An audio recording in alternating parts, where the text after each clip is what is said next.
news source.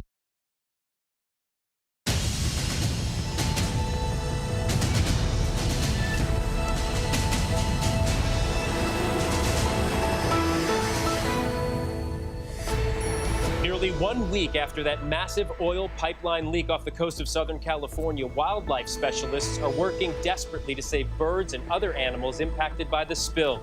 We talked to the experts on the front lines trying to save the ecosystem.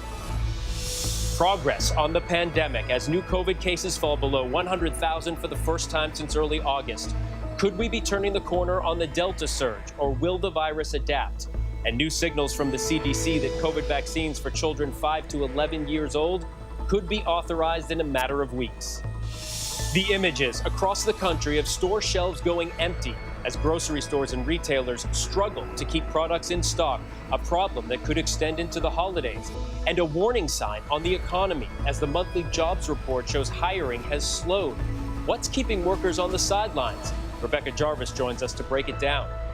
A verdict tonight in the college admissions cheating scandal for the first parents to stand trial.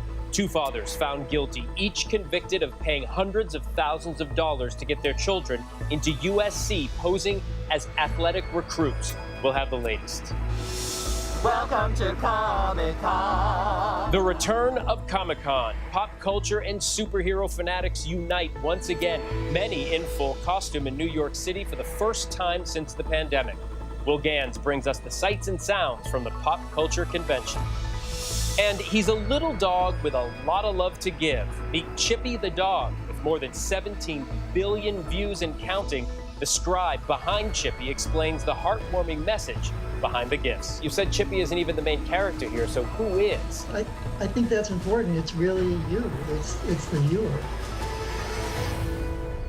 Good evening, everyone. I'm Phil Lipoff, in for Lindsay Davis. Thanks so much for streaming with us tonight. We begin this Friday night with promising news on the pandemic. COVID cases are down again this week and down nearly 40% in the last month. Hospitalizations are also down 40% in the last month. Today, the U.S. passed 400 million total doses of vaccines administered. But when will this pandemic end? The CDC director today says a lot of that depends on each American, and in particular, the unvaccinated pockets of this country, saying human behavior in this pandemic hasn't served us very well. Meantime, we learned today, as soon as October 22nd, J&J and Moderna boosters could be authorized. And we're learning FDA authorization for Pfizer vaccines for children 5 to 11 years of age could be coming in less than a month. That would be a much-needed sigh of relief for parents of the 28 million children in this still vulnerable group. Our Ariel Reshef leads us off tonight. Tonight, finally, a clear timeline for the 28 million young children next in line for the vaccine. If the FDA authorizes the Pfizer vaccine for 5 to 11-year-olds after its October 26 review, the CDC could give a final green light as early as November 3rd, less than a month from now. She's going to count for me, okay? 2, 3. 9-year-old twins Marisol and Alejandro Gerardo got 1/3 of the adult dose in March as part of the trial, experiencing mild side effects like sore arm and fatigue. We felt very comfortable with the risk-based decision that we were making. Now that we know, hundreds of millions of people have received this vaccine, I think we feel all the more confident in the safety of the vaccine. It comes as the number of pediatric COVID cases is falling, but the risk for unvaccinated children remains. One of the myths that's out there is that this COVID pandemic isn't affecting children. There have been over 600 children who've died. There have been thousands who've been hospitalized. And some children's hospitals are now reporting an uptick in cases of MIS-C, that rare pediatric inflammatory syndrome that can appear 2 to 6 weeks after COVID infection, causing an inflammation of the heart, lungs, and kidneys. If there was that recent COVID exposure and the fevers are lasting more than 2 or 3 days, I would most definitely have my kid checked out. The state health department in Tennessee tweeting out a warning for parents with the symptoms to watch for, like stomach pain and rash.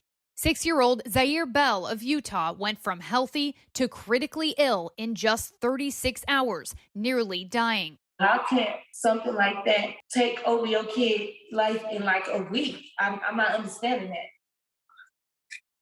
no mother should ever have to hear that your baby might not make it. With the vaccine for elementary school children right around the corner, a new poll shows just a third of parents plan to get their kids the shots right away. I research water bottles, for crying out loud, for like 6 months. So let alone a vaccine, I do pause. But I'm not against it. Ariel Reshef joins us now. Ariel, just walk us through that timeline again for when the FDA and the CDC will review and potentially authorize the Pfizer vaccine for young kids. Well, Phil, the FDA panel will meet on October 26th, and once the vaccine is authorized, a CDC panel will meet on November 3rd. Then it's up to the CDC director to green-light it anytime after that. Phil? All right, we'll be watching. Ariel, thank you. Tonight, the first two parents to stand trial in the Varsity Blues college admissions cheating scandal have been found guilty on all charges. A former Las Vegas casino magnate and a hedge fund founder claimed they thought the huge sums they paid to elite universities were legitimate donations. But after hearing recorded phone calls, a jury found they broke the law. Here's ABC's Trevor Ault. Tonight, a federal jury finding two parents guilty in the first trial of the Varsity Blues college admissions scandal. What they did was an affront to hardworking students and parents. Former Staples and Gap executive John Wilson and former casino executive Gamal Abdelaziz convicted on fraud and bribery conspiracy charges for paying hundreds of thousands of dollars to have their children labeled as recruited athletes to get them admitted into the University of Southern California. Athlete gets first priority. Definitely first priority, then a legacy will help, and then Yep. some additional side door money, or you have to do all three. These phone calls recorded in the investigation, the ringleader of the scheme, Rick Singer, now cooperating with the government. I can send him your $500,000 that you wired into my account to secure the spot for one of your girls. Actresses Lori Loughlin and Felicity Huffman, among more than 4 dozen other parents and coaches pleading guilty in the scandal, many already serving time in prison. If they pled guilty, they likely would have been facing 3 to 6 months. Now they're facing the real possibility of 3 to 6 years. Trevor Ault joins us now. Trevor, this was the first trial in the scandal, but more are coming. Oh, that's right, Phil. Next month, we're seeing 3 coaches who are going to be on trial that are charged in this case. And then in January, 3 other parents who are charged will have their trial. And then also Wilson and Abdelaziz are scheduled to be sentenced in February. They could face as much as 20 years in prison, though their attorneys say they will appeal this guilty verdict. Phil? Trevor Ault, thank you. President Biden has rejected former President Trump's request to shield his White House documents from a House committee investigating the Capitol riot. The White House says invoking executive privilege, quote, is not in the best interest of the United States. That decision sets up a head-to-head legal showdown between Biden and Trump. Here's ABC's chief Washington correspondent, Jonathan Karl. In a highly unusual move, President Biden today ordered the National Archives to turn over to Congress a batch of confidential documents related to what Donald Trump, his top aides, and members of his family were doing during the January 6th riot. He believes it to be of the utmost importance for both Congress and the American people to have a complete understanding of the events of that day to prevent them from happening again. In the past, Democratic and Republican presidents have resisted turning over such documents, citing executive privilege, the right of a president to get confidential advice. But White House counsel Dana Remus said in this case, quote, President Biden has determined that an assertion of executive privilege is not in the best interests of the United States. Late today, Trump responded, blasting a, quote, fake investigation and declaring that Democrats are drunk on power, but this dangerous assault on our Constitution and important legal precedent will not work. The House committee investigating the January 6th riot has also subpoenaed several former Trump aides and advisors. Just a few days ago, Trump seemed to suggest he had no problem with his people talking to the committee. I'd like to just have everybody go in and say what you have to say. We did nothing wrong. Today, former Trump advisor Steve Bannon, who received a pardon from Trump last year after he was convicted on charges of fraud, defied the congressional subpoena. His lawyers releasing a statement saying that Trump's lawyers told him not to cooperate and that, quote, we must accept his direction and honor his invocation of executive privilege. In response, the committee said we will swiftly consider advancing a criminal contempt of Congress referral against Bannon. And Jonathan Karl joins us now from Washington. John, the House committee says it will move to hold Steve Bannon in contempt of Congress. So what happens now? Well, Bannon could face up to a year behind bars if he is found guilty of defying a congressional subpoena, but there are a lot of steps that have to be taken first. Congress, not just the committee, but the full Congress would have to vote to hold him in contempt and refer the matter to the Justice Department, and it would be up to the Justice Department to prosecute Bannon for defying Congress and being in contempt. It's something that has almost never happened, very unusual, but again, if he is found guilty and prosecuted, he would face up to a year behind bars. And as all this unfolds, John, President Trump is returning to Iowa this weekend for a campaign rally. Any chance he announces another run for the White House in 2024 this time? Well, I certainly do not expect that he will announce he's running while he's in Iowa, although with Donald Trump, you truly never know. But that said, he has been very clearly hinting that running for president is something, again, that he wants to do. And in my conversations with those aides that are still close to him, they almost all of them think that it is a virtual certainty that he will run again. Personally, I would say wait till he actually announces it. But at the very least, he's going to be suggesting and implying and hinting that he will run, if not actually running. Jonathan Karl, thank you. Thank you, Phil. Next tonight, the Justice Department said it will not pursue civil rights charges against the police officer who shot Jacob Blake in Kenosha, Wisconsin in August of 2020, partially paralyzing him. It's another setback for Blake's family and activists after the state of Wisconsin declined to bring charges in January. Here's ABC's Chief Justice Correspondent, Pierre Thomas. Tonight, the Justice Department announcing it will not prosecute the officer who shot and partially paralyzed Jacob Blake, an incident which sparked riots that rocked the town of Kenosha, Wisconsin in August 2020. Blake's shooting caught on camera, becoming part of last year's spring and summer of racial unrest following the death of George Floyd. I didn't want to be the next George Floyd. I didn't want to die. Police claim Blake was reaching for a knife. And tonight, the Justice Department saying the evidence obtained is insufficient to prove that the officer willfully used excessive force. Blake's shooting led to another tragedy. The days following, during protests, 17-year-old Kyle Rittenhouse fatally shot two people, further stoking an already volatile moment. The Justice Department's decision not to file civil rights charges likely means that the officer will not face criminal prosecution. State prosecutors had previously decided not to pursue charges. Tonight, Blake's father called the criminal justice system racist, asking, quote, what other roads do we take when the justice system fails us? What are we supposed to do? Noting his son was shot 7 times in the back. Phil? Pierre, thank you. Now to that disappointing jobs report. Employers adding just 194,000 jobs in September. Predictions had been as high as 500,000. Analysts say the Delta variant and persistent supply shortages contributed to the slowing pace, and those shortages are being seen from coast to coast. Here's our chief business and economics correspondent, Rebecca Jarvis. Tonight, from diapers to meat to car parts, even candy, supply shortages everywhere you turn. What normally would take a couple weeks for us to get, or even a week, have stretched out to about a month or so. American families having a harder time finding what they need at the grocery store, pharmacies, even giant retailers.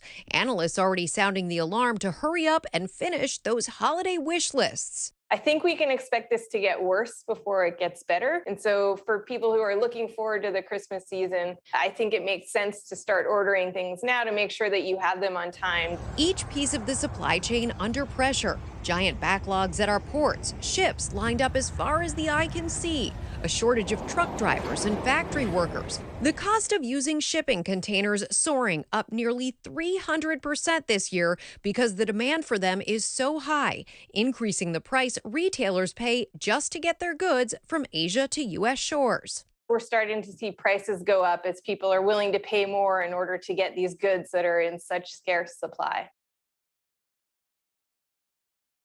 Rebecca Jarvis joins us now. Rebecca, turning back to the jobs report, President Biden today said the new unemployment rate, which dropped below 5%, was a significant improvement. Is he right? Well, he's right that the number fell dramatically, 0.4% to that 4.8% figure. The issue is really why. The way that this number gets calculated is based on the number of people who are looking for work. And what we've seen throughout this pandemic is that the participation rate, that is to say the number of people actively working and or looking for work, has declined in most of the major worker groups. And that's a real concern. Right now, we're looking at an environment where wages are rising. They've been going up for the last 5 monthly jobs reports. There are millions of jobs available, but there are still these gigantic labor shortages throughout the country. And that is one of the issues that leads to these things like the supply shortages we talk so much about that send prices higher for consumers and create inflation, Phil. Meantime, the Delta variant, Rebecca, is still posing a challenge to the economic recovery. What about the worldwide supply chain issues? And those are a part of this entire conversation, Phil, about labor. Part of the issue right now is that across the board, whether you're a grocery store, a pharmacy, a retailer, you don't have as much product as you expected to have this time of year, and the customer is demanding more and more. That poses issues for this holiday season. You've heard about it. You've seen the big container ships off the coast of California waiting to unload.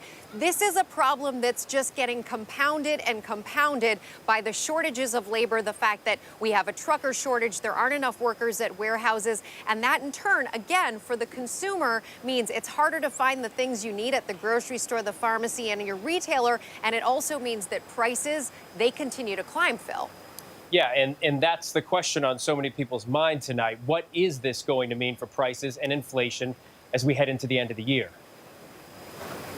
Well, it looks like, from all accounts, we're going to continue to see prices climb in many areas. A lot of retailers have already signaled that you can anticipate prices will climb. You've heard it from analysts suggesting that now is the time to go out and purchase those holiday gifts if you're really, really serious about one thing in particular, because it might not be on store shelves come the holiday season. The important thing is, when does this get resolved? And we don't have a specific notion of that, but there is anticipation that this is something that's going to last into some time next year, and that what's really necessary is that people return to work and the consumer feels confident enough to take a step back and feel comfortable with not going out and stocking up and putting, a ton of rolls of toilet paper in that bathroom just in case, Phil. Right, that is the hope. Rebecca Jarvis, thank you.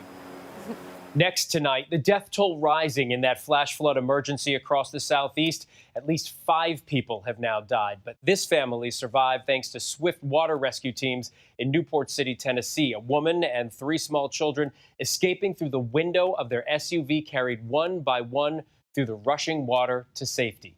Tonight, a new system is brewing, and it could become Tropical Storm Wanda, with wind and heavy rain for the Carolinas, D.C., Philly, and New York this weekend. ABC's senior meteorologist, Rob Marciano, is tracking all of it. Hi, Rob. Hi, Phil. The system that brought all that flooding rain to the southeast and parts of the mid-south, part of the energy of it is going to kickstart this system that's now kind of lingering off the Carolina coast. And as you said, it could become our next named storm. Right now, the National Hurricane Center has it at about a 40% chance of becoming our next tropical cyclone over the next 2 days. So this could happen quickly, and they may send a Hurricane Hunter aircraft into that system tomorrow afternoon to investigate it. But you see our computer models will bring rain and showers and breezy conditions into North Carolina during the day tomorrow and in through the mid-Atlantic as we get through the morning on Sunday.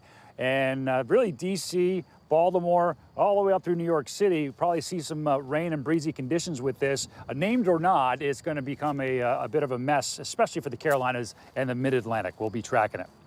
In the west, we've got a couple of storms, a parade of storms, if you will, that's heading into the northwest and a couple heading into Southern California. So pretty active even for mid-October, and not just rain in some of the valleys, but some mountain snow. That's mostly beneficial. Unfortunately, that energy will get into the plains Sunday and another piece coming on Tuesday, and that will trigger severe weather for parts of Tornado Alley. So we'll have to track that as well. Phil? Absolutely. Rob Marciano, thank you. And there is this tonight. Investigators are scrambling to find any clues in the disappearance of a toddler out in Texas as his mother desperately pleads with the public for help. ABC's Marcus Moore, the latest. Northwest of Houston tonight, multiple agencies, including the FBI, along with civilian searchers, in their third day looking for 3-year-old Christopher Ramirez. At this moment, I have absolutely no leads to give you. We have no leads to go on. The forest too dense for ATVs and hard to see into from above. At one point, search crews say dogs briefly picked up his scent but lost it. Divers searching several ponds. Crews also peering into vehicles after learning the boy sometimes likes to hide in them. This is a huge area for a small child. He's just 3 years old, and authorities say he was last seen around 2 p.m. Wednesday, chasing a dog into nearby woods as his family returned from grocery shopping. The dog came back, but Christopher was gone. By Thursday, his mother pleading for his return, saying she believes someone has him. But officials so far say there are no signs of foul play. Marcus Moore joins us now. Marcus, you spoke with the sheriff tonight. What did he have to say about the search? Hey, Phil, I did talk to him, and I asked him, how long will they have all of the manpower out here searching for little Christopher? And he said that they are here to stay and that they will not leave until he makes the call that everyone can go home. And what's significant about this search is that they're into their third day, Phil, and they have only received very few tips or clues about what may have happened here, and they are desperate for information. Phil. Desperate indeed, Marcus. Thank you. When we come back, the around-the-clock effort by 2,000 people to make sure the wildlife in and around that oil spill is okay. The devastation in Afghanistan after a suicide bomb attack kills dozens. The group claiming responsibility tonight. But first, the childcare crisis in America, and now COVID-19 only exacerbated one of America's biggest issues. Stay with us.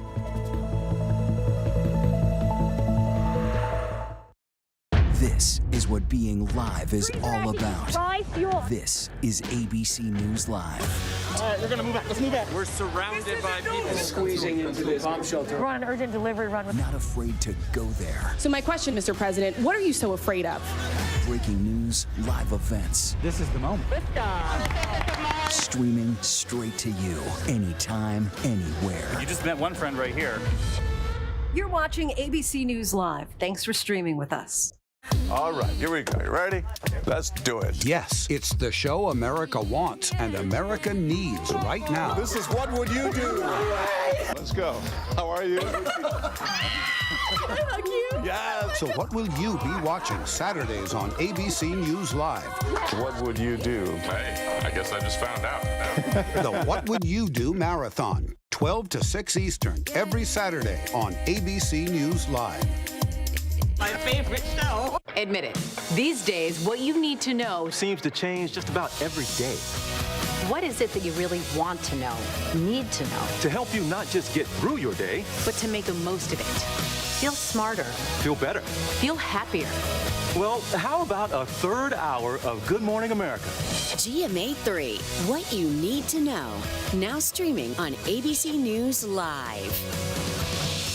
It's all about you.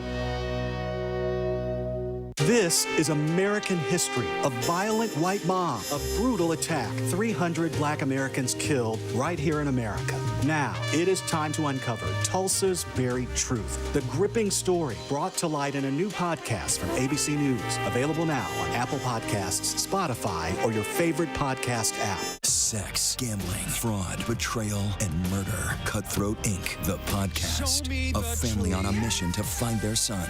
A year's worth of conversations with the killer. Cutthroat Inc. Subscribe for free now on your favorite podcast app.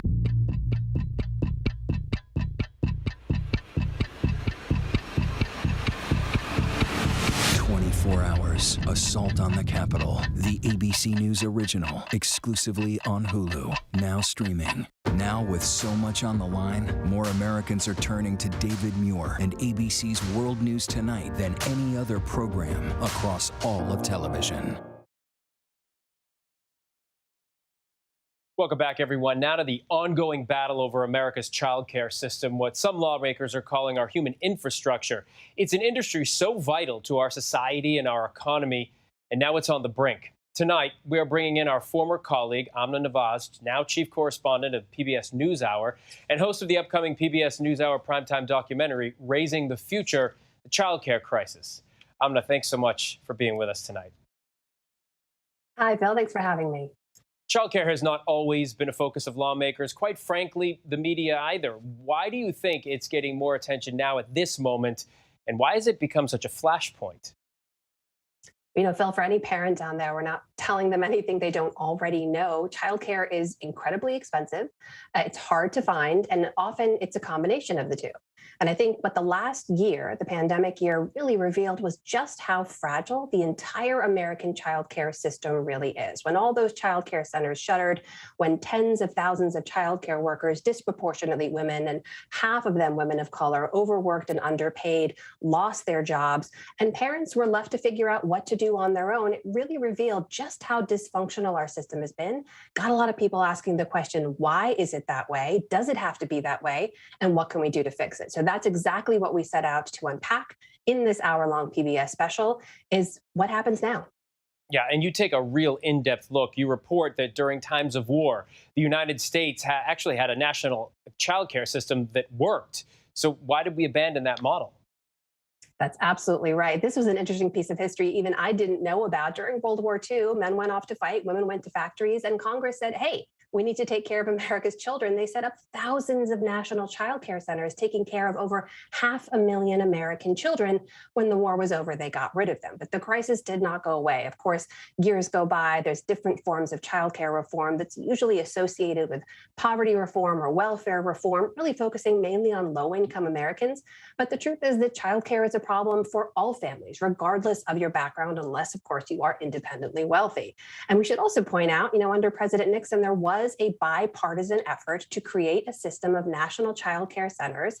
And that actually, with parents paying on a sliding scale, it did pass Congress in a bipartisan way, which is something we don't get to say often. And then because of vocal conservative backlash, President Nixon ended up vetoing it. And years have gone by without any real reform. The system has only gotten more fragmented and harder for American families to actually pay for it. And in America, parents shoulder most of the burden, which is not the way it is in many other parts of the world. Speaking about other parts of the world, you also examined the childcare system in developed Western European countries. What can the U.S. learn from them? Yeah, we looked at a bunch of other countries like France and Britain and Israel and Sweden, where the government actually subsidizes a good portion of childcare. France, in particular, has a national childcare system known as crèche, which literally translates to crib. So in those crucial early years, kids age 0 to 2 have a standardized system. They can access any of these national childcare centers. They have high quality, standardized teachers and educators and childcare providers there. Parents pay on a sliding scale, but parents in France actually pay anywhere from half to a quarter of what the average American family pays per child per year. So it's highly subsidized. And then even when the kids age out of that and turn 3, they have a national system for 3-year-olds, a pre-K system that's also heavily subsidized by the government. Now, of course, French people pay higher taxes, but this is something that the French government has decided is good for the community, good for the country, good for the economy. It's considered a public good, and that's why they pay as much as they do for it. So many American families are crushed by the cost of childcare. In your documentary, you speak with Ethel Williams, a mother struggling to find affordable and quality care. Let's take a look. I needed childcare that I didn't have to pay for, because if I worked and tried to pay for childcare, I would be working to pay childcare. And so it was a lot of times I would quit jobs or, just stay at home because it was easier that way. So why is childcare so expensive here in the U.S., and is there a reason we don't have more public funding for it? Yeah, that was Ethel Williams there, the single mother of 5 children in Biloxi, Mississippi. And she was talking to my colleague, I should mention, special correspondent Kat Wise, who visited a lot of these communities to talk about what's happening on the ground there. Look, Ethel experienced what a lot of American families experience, which is that the math just doesn't add up. The average American family pays about $10,000 a year per child per year for childcare. And that's still pretty high. But what the actual cost of childcare is, if the people who worked in those child care centers had benefits, if they were paid probably a fair living wage, it would be closer to $30,000 or $35,000 a year. And that's what the child care centers have to cover. So that gap is often filled with grants and donations and subsidies, and the math just continues to not add up. Now, what the experts will tell you is the only way to fill that gap, to make the math work, is by public funds. And that, of course, is a huge political debate. Should state funds, county funds, federal funds be going to fill that gap? That's where the politicians are all fighting. But regardless of your political background, the crisis is the same. Everyone agrees. It's too expensive. It's too hard to find. The system just isn't working for American families. Amna Nawaz, good to see you. Thank you for being here. PBS NewsHour's primetime documentary, Raising the Future, the Child Care Crisis, is airing Tuesday, October 12th at 10 p.m. Eastern. Still ahead here on Prime, the surfer in disbelief tonight after going face-to-face with a great white shark and living to tell about it. The character pushing to spread inclusion and self-love on social media at a time when we all could use a little bit of it. And after facing years of threats, the 2 brave journalists awarded the Nobel Peace Prize. We're going to go by the numbers. But first, our tweet of the day, a house divided for Vice President Kamala Harris and her husband Doug. The former California residents rooting for the rival LA Dodgers and San Francisco Giants as they face off in the playoffs.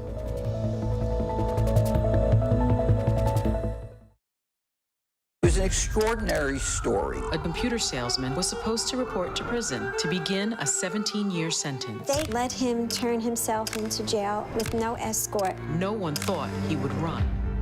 How do you evade capture for 25 years? How do you do that? Now, join the search, following the U.S. Marshals as they uncover new leads in a global manhunt. Can you help catch this fugitive? Have you seen this man? Have you seen this man? Have you seen this man? Listen and join the all-new hunt wherever you get your podcast. World News Now. And America This Morning. The best new video. The breaking news overnight. Emergency crews called to the town of Surfside. U.S. airstrikes hitting targets in Iraq and Syria. The stories people are talking about. You don't want to shave your legs? Don't. I was going to say. Oh my. Got it. And what to expect in the day ahead. ABC World News Now and America This Morning. Starting at 2 a.m. Eastern. Up all night to keep you up to date. Right now, with so much at stake, Sunday mornings, this is the place. Taking on all the tough questions. Straightforward reporting. No spin, no hype, no bull. See why Sunday mornings, more and more Americans are now turning first to ABC's This Week with George Stephanopoulos. Welcome to This Week.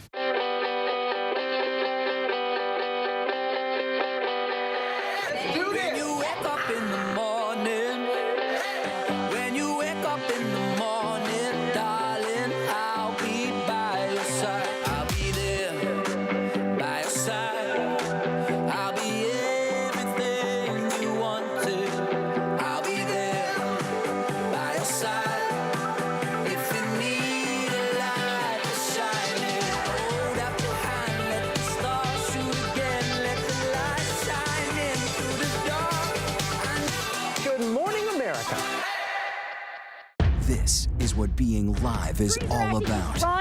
This is ABC News Live. All right, we're gonna move back. Let's move back. We're surrounded by people squeezing into this bomb shelter. We're on an urgent delivery run. Not afraid to go there. So my question, Mr. President, what are you so afraid of?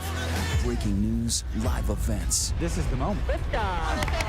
Streaming straight to you, anytime, anywhere. You just met one friend right here. You're watching ABC News Live. Thanks for streaming with us. Welcome back, everyone. Now to the big announcement today of the 2021 Nobel Peace Prize winners. They are journalists Maria Ressa of the Philippines and Dmitry Muratov of Russia. Here's a look by the numbers. 2 journalists won for, quote, their efforts to safeguard freedom of expression, which is a precondition for democracy and lasting peace. That's a direct quote. Ressa co-founded the online news site Rappler, which has been critical of the Philippine president. Muratov helms the independent Russian newspaper Novaya Gazeta. 6 journalists from that newspaper alone have been killed. That highlights just how dangerous their work can be. Just more than $1 million is the cash award divided between them, along with gold medals and, of course, the tremendous esteem. 107 people have won the Nobel Peace Prize in its 120-year history, but only 18 of them, now including Ressa, have been women. At 17 years of age, you might remember, Malala Yousafzai became the youngest Nobel Peace Prize laureate. The standard for this honor is always high. In fact, there have been 19 years when no Peace Prize was awarded at all because the committee didn't find any of the submitted work sufficiently important, in their words. So our congratulations to Maria Ressa and Dmitry Muratov.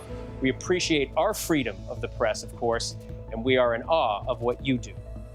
And we still have a lot to get to here on Prime. The travel surge expected as COVID cases drop, when you might want to consider booking that holiday trip. Also, the frantic effort to save birds affected by that Southern California oil spill. And much to the delight of thousands of superhero fans and everybody in and around the area, Comic-Con is back. We're going to take you there. But first, a look at our top trending stories on abcnews.com.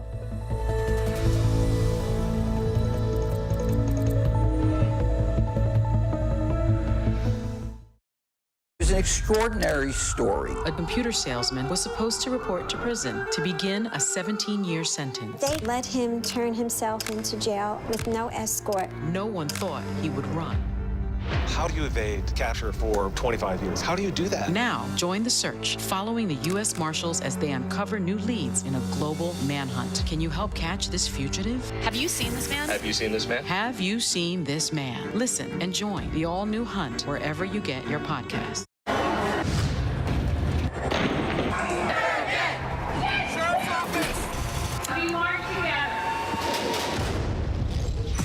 The most powerful stories of our time, anytime. Nightline. Now streaming on ABC News Live 2020. True crime, cinematic, real-life drama, stunning, the unthinkable. Follow the clues. The Hunt. True crime 2020. Now streaming on ABC News Live. Admit it. These days, what you need to know seems to change just about every day. What is it that you really want to know, need to know? To help you not just get through your day, but to make the most of it. Feel smarter. Feel better. Feel happier. Well, how about a third hour of Good Morning America? GMA 3, what you need to know. Now streaming on ABC News Live. It's all about you. All right, here we go. You ready? Let's do it. Yes, it's the show America wants and America needs right now. This is What Would You Do? Let's go. How are you? How cute. Yeah. So what will you be watching Saturdays on ABC News Live? What would you do? Hey, I guess I just found out. The What Would You Do Marathon, 12 to 6 Eastern, every Saturday on ABC News Live. My favorite show. This is what being live is all about. This is ABC News Live. All right, we're gonna move back. Let's move back. We're surrounded by people squeezing into this bomb shelter. We're on an urgent delivery run. Not afraid to go there. So my question, Mr. President, what are you so afraid of? Breaking news, live events. This is the moment. Streaming straight to you, anytime, anywhere. You just met one friend right here. You're watching ABC News Live. Thanks for streaming with us.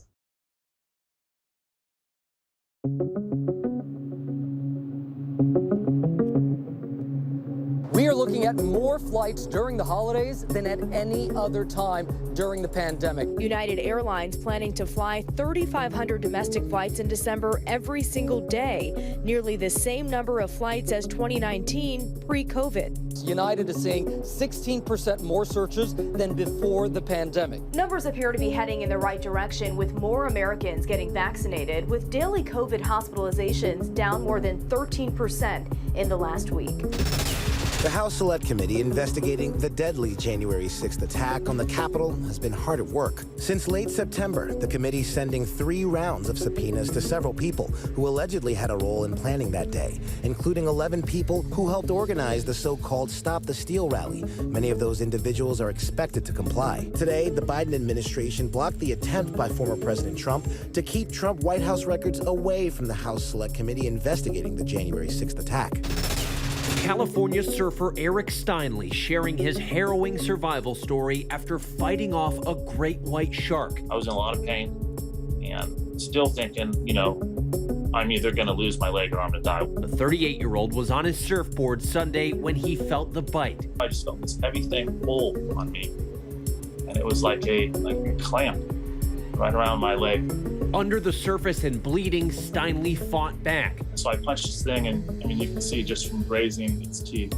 The California Department of Fish and Wildlife says based on the DNA and bite radius from Steinle's surfboard, this was a great white shark at least 10 feet long. And after 2 surgeries, Steinle is now out of the ICU. He's facing a long recovery, and he's not sure if surfing will ever be the same, but he wants to get back on the board at least one more time.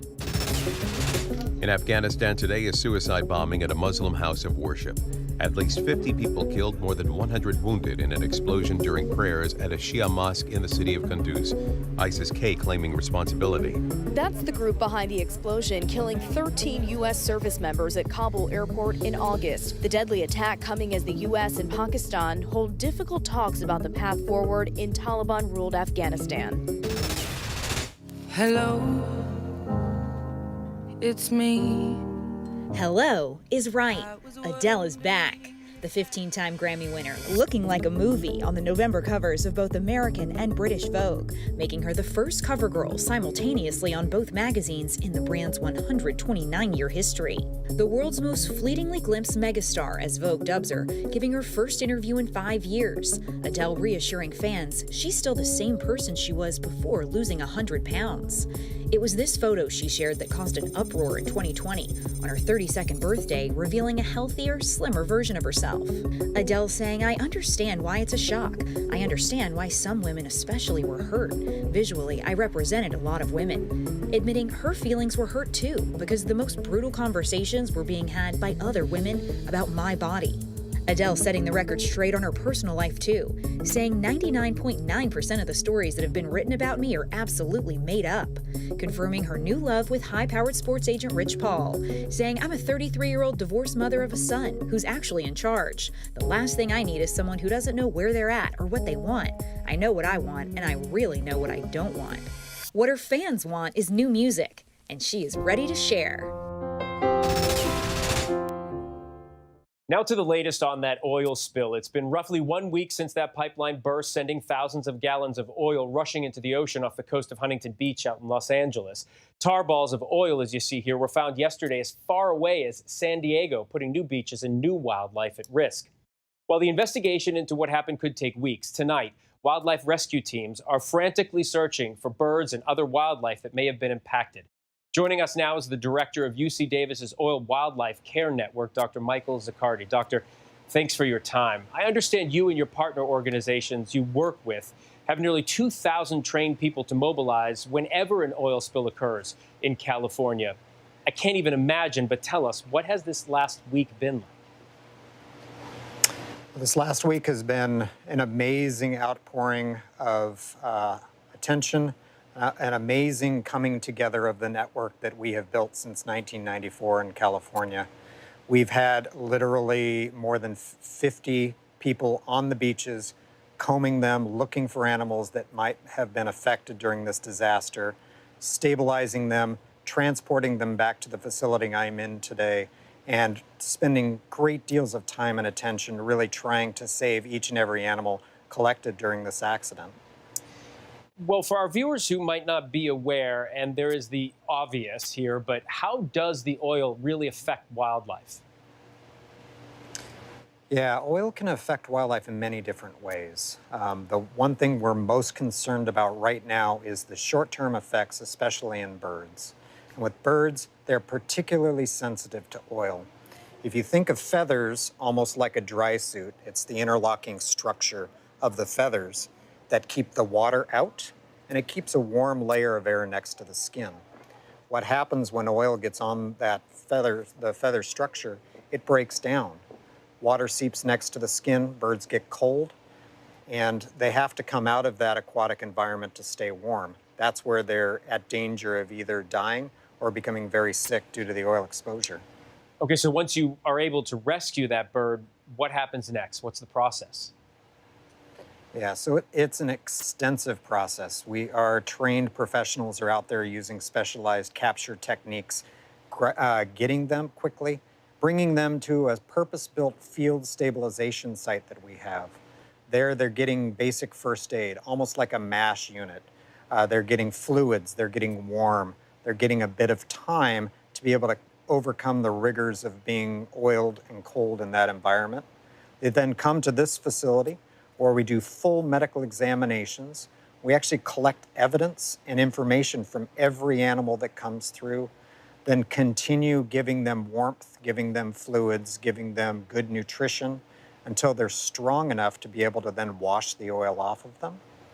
We then condition them back to a normal state, both body condition, medical status, etc. And only when they're absolutely normal and the environment is clean, we then return them back into the wild. Roughly how many birds have you dealt with so far, and how long will your team continue to search for wildlife affected by the oil spill? Yeah, so we've collected 25 live birds to date. And unfortunately collected 10 animals that did die before they come into our care. Interestingly enough, of those 25 live, 7 are actually federally threatened snowy plovers, a small shorebird, very sensitive species. Only about 1,600 of them currently exist in California. As to how long we're going to be here, it really depends on what happens. We're here for the long haul, continuing to put trained teams in the field. So as long as there's a risk of oiled animals being able to be collected live and to recovered and to return back to the wild, we're going to be here.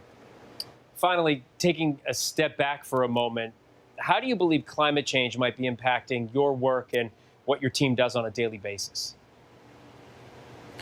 I think climate change is kind of the overlying specter as to what may be happening for the future for all of us in many different ways. It's the same for animal populations out there as well as people and the changing habitats. I do think we're going to have increasing challenges associated with it in all walks of life, and that includes wildlife recovery and response. But whatever those challenges are going to be, the Oil Wildlife Care Network at least is willing to meet those challenges associated with our use of oil and the accidents that may occur. And just quickly before you go, if you get to a bird in time or any kind of wildlife in time quickly enough, what are the odds of saving the bird's life? Yeah, that's a great question.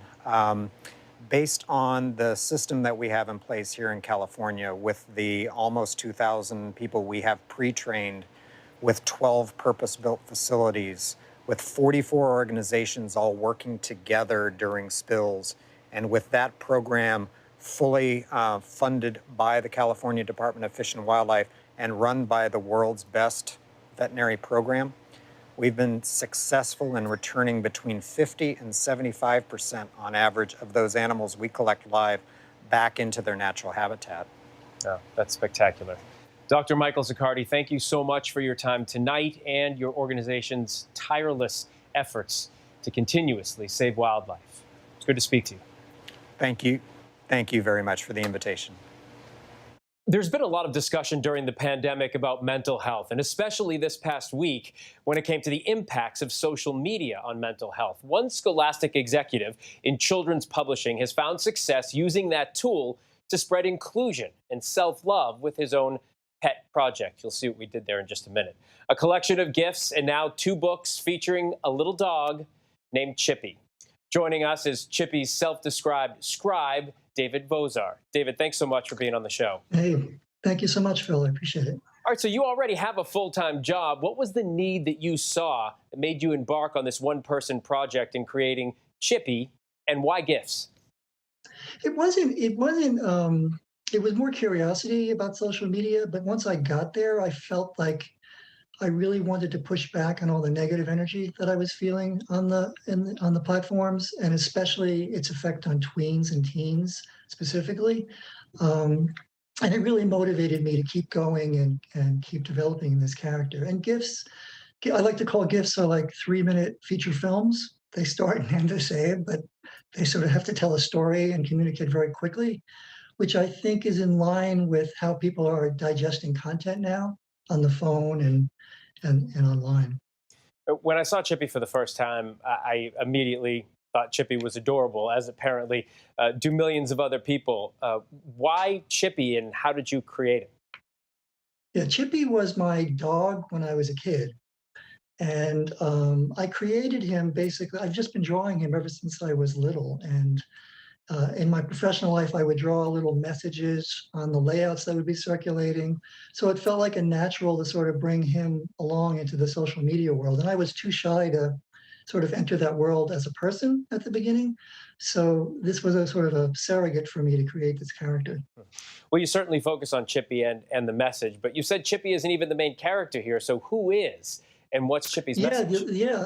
I think that's important. It's really you. It's the viewer. Chippy is the one showing up every day to show you how much he loves you and coming up with new ways to do that. And I think, it's his desperate need to show up every day and sort of entertain you and make you feel loved, which is really the most important piece of it. It's really you, the viewer, it's the primary character on the piece. So we've been tracking it a bit, and the usage chart from Giphy shows a huge spike in Chippy GIF usage during the pandemic with more than 17 billion views. Why do you think Chippy has been so successful during this time of uncertainty? I think first of all, that number is hard for me to even fathom, but because I always focus on the one-to-one relationship, that one number is more important. But I think during the pandemic, people were separated. I got a lot of notes from people who use gifts to send them, my husband's in the military, or my significant other doesn't live with me, or I can't get to my grandmother, and they used Chippy sort of as a connector. And he's broad enough, I think, for everybody to sort of input their own emotions into, which I think really works for the character. And I hope he's fun and entertaining at the same time. He's adorable. Following the success of the gifts, you've released 2 books. The latest one just coming out called 100 Ways to Love You.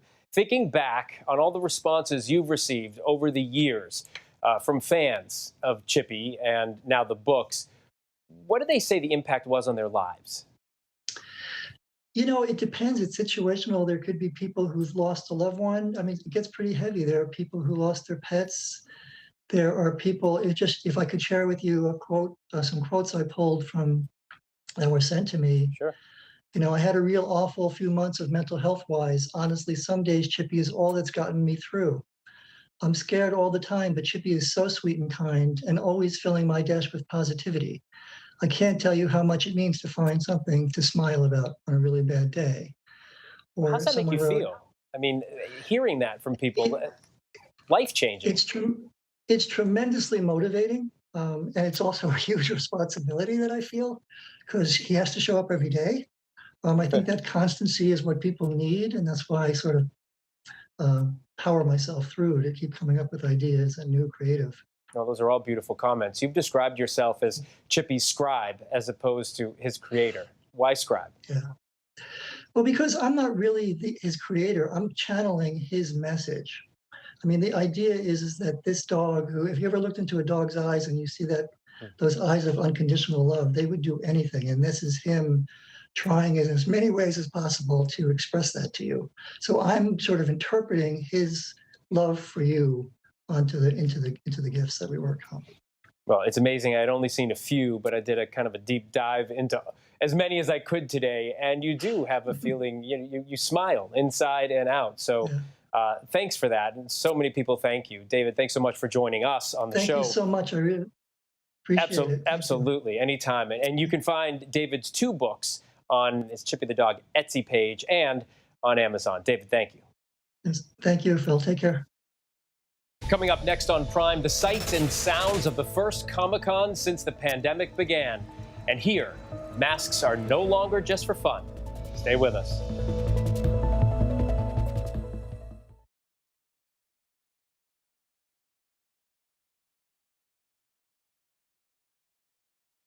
This is what being live is all about. This is ABC News Live. All right, we're gonna move back. Let's move back. We're surrounded by people squeezing into this bomb shelter. We're on an urgent delivery run. Not afraid to go there. So my question, Mr. President, what are you so afraid of? Breaking news, live events. This is the moment. Streaming straight to you, anytime, anywhere. You just met one friend right here. You're watching ABC News Live. Thanks for streaming with us. It was an extraordinary story. A computer salesman was supposed to report to prison to begin a 17-year sentence. They let him turn himself into jail with no escort. No one thought he would run. How do you evade capture for 25 years? How do you do that? Now, join the search, following the U.S. Marshals as they uncover new leads in a global manhunt. Can you help catch this fugitive? Have you seen this man? Have you seen this man? Have you seen this man? Listen and join the all-new hunt wherever you get your podcasts. Admit it. These days, what you need to know Seems to change just about every day. What is it that you really want to know, need to know, To help you not just get through your day, but to make the most of it? Feel smarter. feel better. Feel happier. Well, how about a third hour of Good Morning America? GMA 3, what you need to know. Now streaming on ABC News Live. It's all about you. The ladies you love, the hottest topics happening now. There's only one place to find it all. You guys are having the hard conversations. I love The View. The most watched #1 daytime talk show is The View. Now streaming on ABC News Live.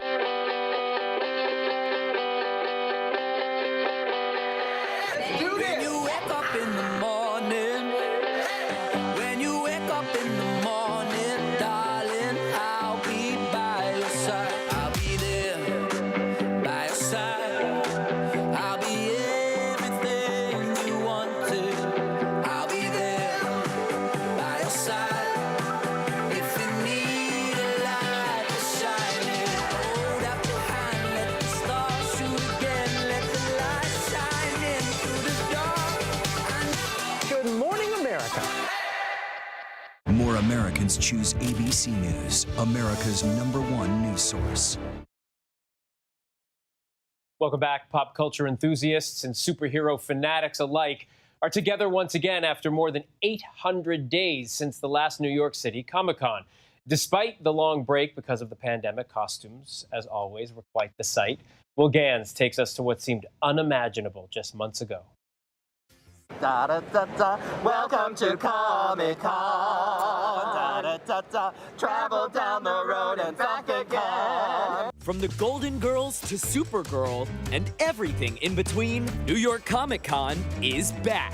No joke. Self-proclaimed geeks, nerds, comic book superfans, and pop culture junkies. To the Macho Man Randy Savage was a pro wrestler throughout the 80s and most of the 90s. Coming back together for the first time in more than 800 days. What does it mean to be back at Comic-Con? This is not your first Comic-Con, I assume.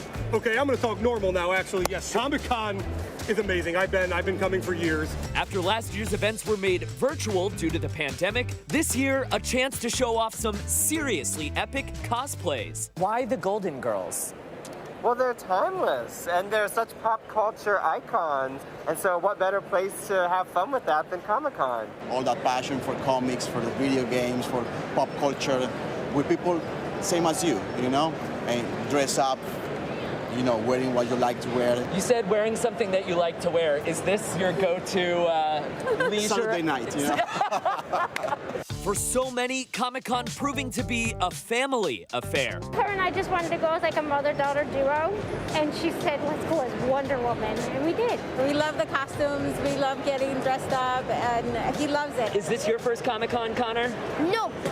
No? I've been Batman, Captain America. Last time I was Captain America, but that was like, I was like like 4 years old, and I'm like, Captain America. New York Comic Con, a place to express yourself and bust a move or two.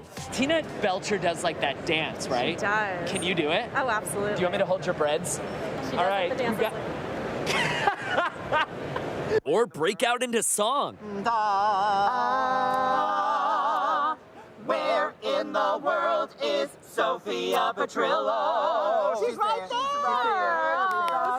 And really, just let it all out. Comic-Con 2021. 2021, ooh yeah. Ooh yeah.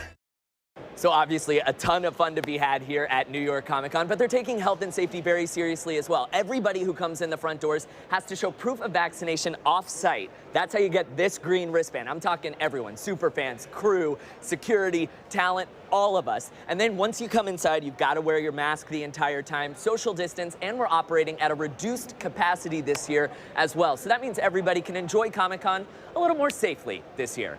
Phil? Will, thank you. And still with all of that, a good time as usual.